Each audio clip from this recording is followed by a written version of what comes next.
तो जी हाँ, welcome to all of you in chemistry by साधनवर and Photon online science academy में अभी के अभी जो हम टॉपिक डिस्कस करने वाले हैं, ये टॉपिक है effect of temperature and pressure on Gibbs free energy G. भाई साहब, हम गिब्स फ्री एनर्जी जी में टेम्परेचर का इफेक्ट और प्रेशर का इफेक्ट इस टॉपिक में देखेंगे। तो चले शुरू करते हैं। आओ मेरे साथ, पेन पेज निकाल लो, तैयार होकर बैठ जाओ। We now Gibbs free energy, we now Gibbs free energy G is defined as J is equal to H minus TS। ये एक इक्वेशन है और हमको पता है, इसको इक्वेशन नंबर 1 कह दो। We now enthalpy H is equal to E plus PV। भाई साहब, इसको इक्वेशन 2 कह दो। Put equation 2 in equation 1। मेरे भैया, इक्वेशन 1 में इस H की जगह पे इक्वेशन 2 से H की वैल्यू पुट कर दो। तो इक्वेशन 1 becomes, इक्वेशन 1 बन जाएगी G is equal to E plus PV minus TS। Equation 1 की ये शक्ल बन जाएगी। इसको कह दो इक्वेशन नंबर 3। अब क्या करना है, क्या करना है? इक्वेशन 3 को डिफरेंशिएट करना है। डिफरेंशिएट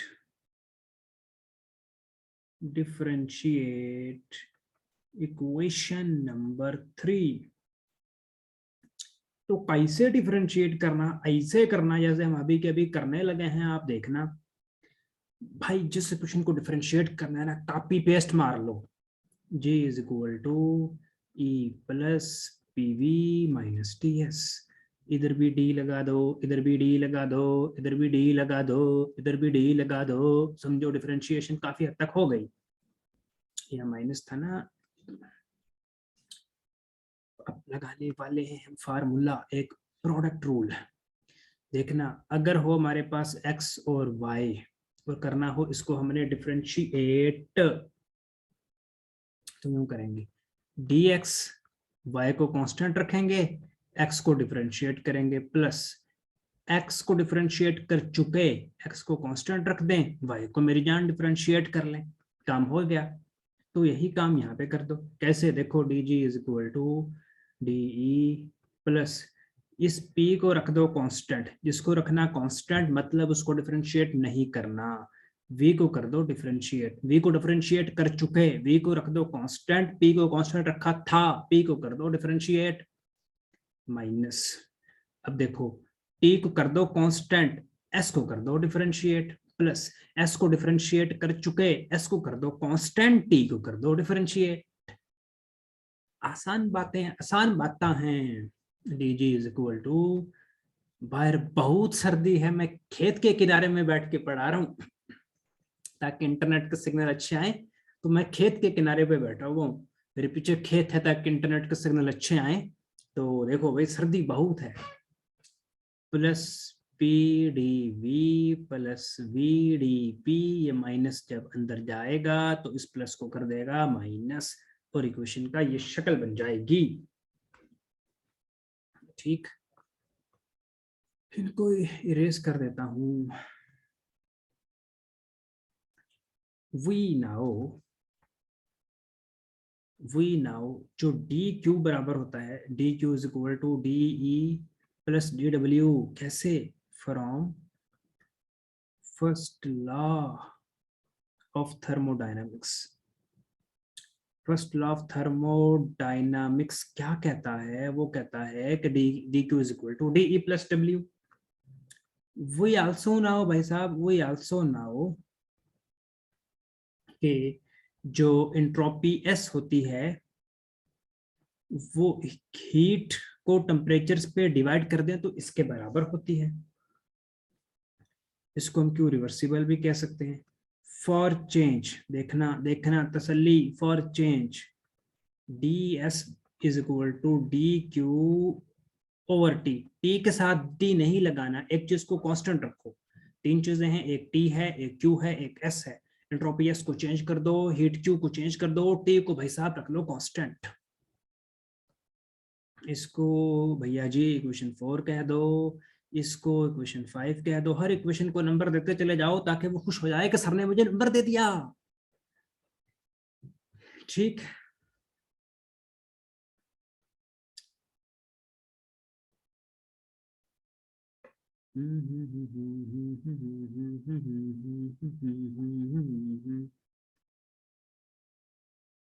अब क्या करना है, क्या करना है।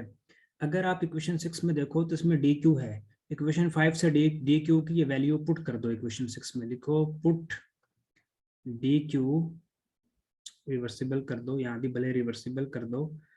Put D Q from equation 5 in equation 6। ये मैं नेक्स्ट पेज पे करता हूँ, ये मैं करने वाला हूँ नेक्स्ट पेज। अगर छोड़ लेना तो ले लो, 1 2 3। तो D S is equal to D E plus P D V over T.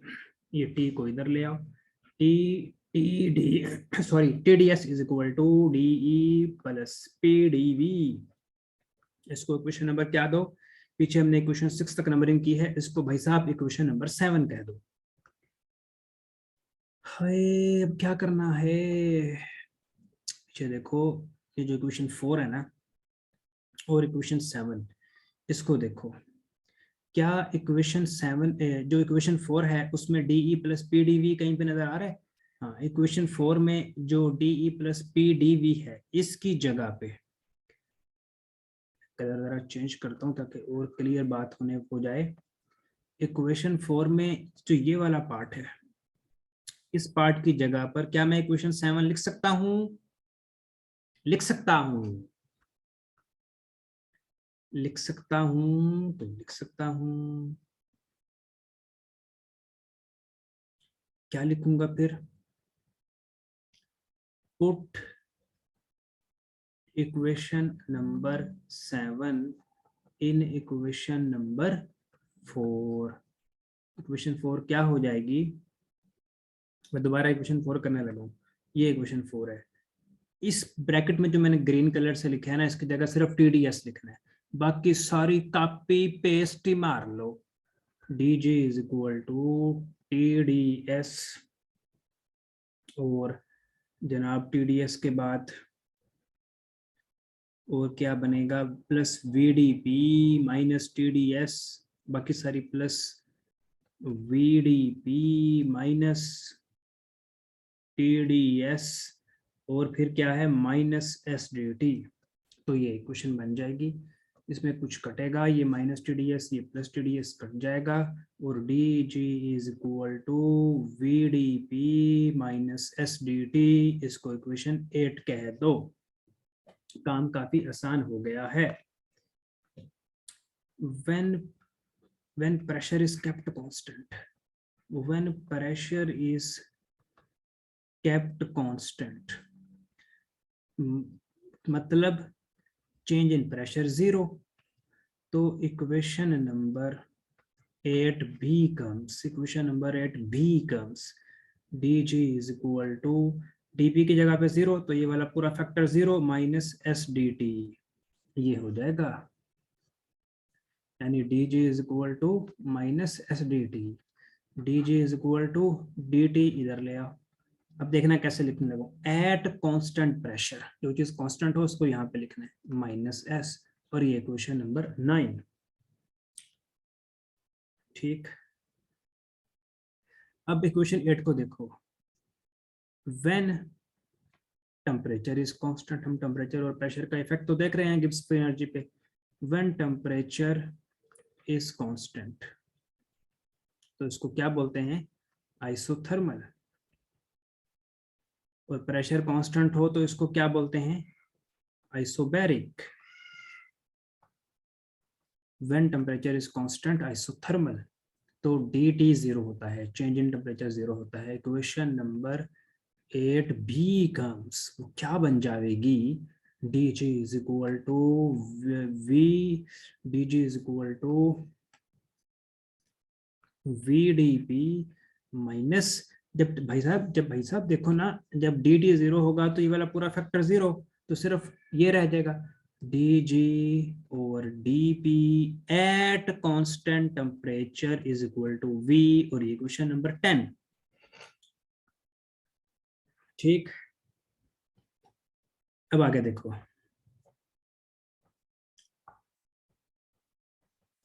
आगे मान लो कि प्रेशर P1 से चेंज होकर P2 जाता है, P2 बनता है, तो देखना मैं कैसे लिख रहा हूं। If the pressure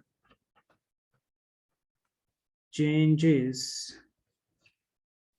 from P1 to P2, तो वी हैव दिस इक्वेशन। कौन सी इक्वेशन? वो अभी के भी हम आपके सामने लिखेंगे। इक्वेशन वो ये वाली है, delta G is equal to VDP, ये वाली इक्वेशन, ये इक्वेशन ये वाली, इसको मैं इक्वेशन 10 बार कह देता हूँ। ठीक, और इक्वेशन इसको 9 बार कह देता हूँ। ओ ओ ओ ओ ओ ओ क्या हो गया, क्या हो गया, कट हो गया। अच्छा, इसको इक्वेशन नंबर 9 बार कह देता हूँ, इसको इक्वेशन 10 बार कह देता हूँ। If the pressure change from P1 to P2, we have this equation, equation 9 बार। तो इस इक्वेशन 9 बार को कैसे लिखना है? Integrate above equation with in limits, औकात में रहते हुए, लिमिट्स में रहते हुए इसको इंटीग्रेट करो। G1 to G2 और P1 to P2। जिस इक्वेशन को इंटीग्रेट करना हो उसे कॉपी पेस्ट मार लो, कॉपी पेस्ट मार लिया।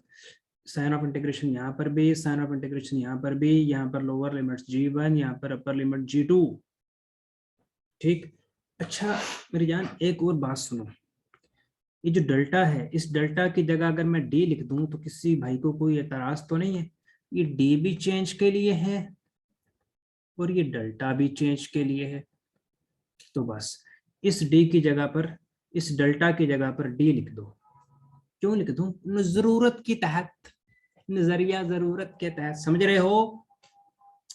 ओके, तो लोअर लिमिट प्रेशर की P1 है, अपर लिमिट P2 है। देखना ये कट जाएगा, तो lower limit G1, upper limit G2, V constant है, साइन ऑफ इंटीग्रेशन से बाहर निकाल दो, lower limits P1, upper limits P2, इसको कर दो इरेज। अब इधर आ जाओ, अब देखना मैं लिमिट्स कैसे पुट करता। इस G में पहले अपर लिमिट G2 पुट करो, फिर इसी G में लोअर लिमिट G1 पुट करो। अब यहाँ पे देखना ये कट जाएगा, इधर सिर्फ P रह जाएगा और लिमिट्स P1। इसको तरीका ये है, जो ना समझ आए तो फिर कोचिंग ज्वाइन करो, 1-on-1 कोचिंग प्रोवाइड करते हैं। G2 minus G1 delta G V, तो देखना प्रेशर P2 माइनस P1।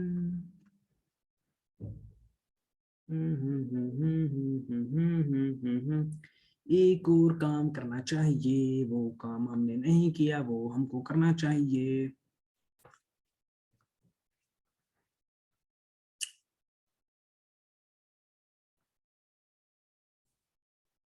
वो काम हमने क्या करना है, इसको अभी ना काटो, इसको ऐसे लिख दो, सॉरी इसको यूं करो, VDP लोअर लिमिट, खैर बल्कि ये काम कर दो कि V को बाहर निकाल दो, P1 P2। वो जो मैंने किया ना वो नहीं करना, बताता हूँ क्यों नहीं करना। We now ideal gas equation, we now ideal gas equation PV is equal to nRT, तो V is equal to nRT over P, इसको इक्वेशन 11 कह दो, और इसको इक्वेशन,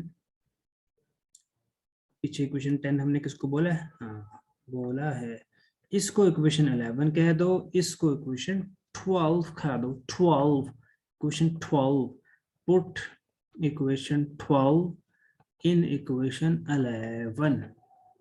तो जनाब तो जी चाहिए जो हम लिमिट्स पुट करेंगे, अपर लिमिट्स G2 और लोअर लिमिट्स G1, ये तो ऐसे हो जाएगी। इस V की जगह क्वेश्चन 12 से V की value nRT over P, lower limits P1, upper limits P2 और DP। G2 माइनस G1 को हम डेल्टा G भी लिख सकते हैं, nRT, P को अंदर ले जाओ क्योंकि P कांस्टेंट नहीं है, तो DP over P, lower limits P1, upper limits P2।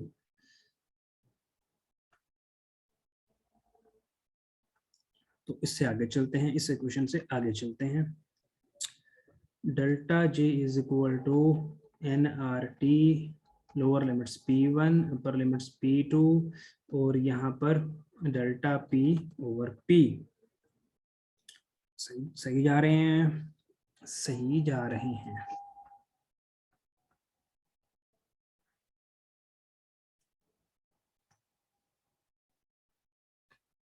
अच्छा याद रखना कि अगर फंक्शन हो उसके ऊपर उसका डेरिवेटिव हो, इसको करें इंटीग्रेट, तो ये बराबर होता है natural log of that function.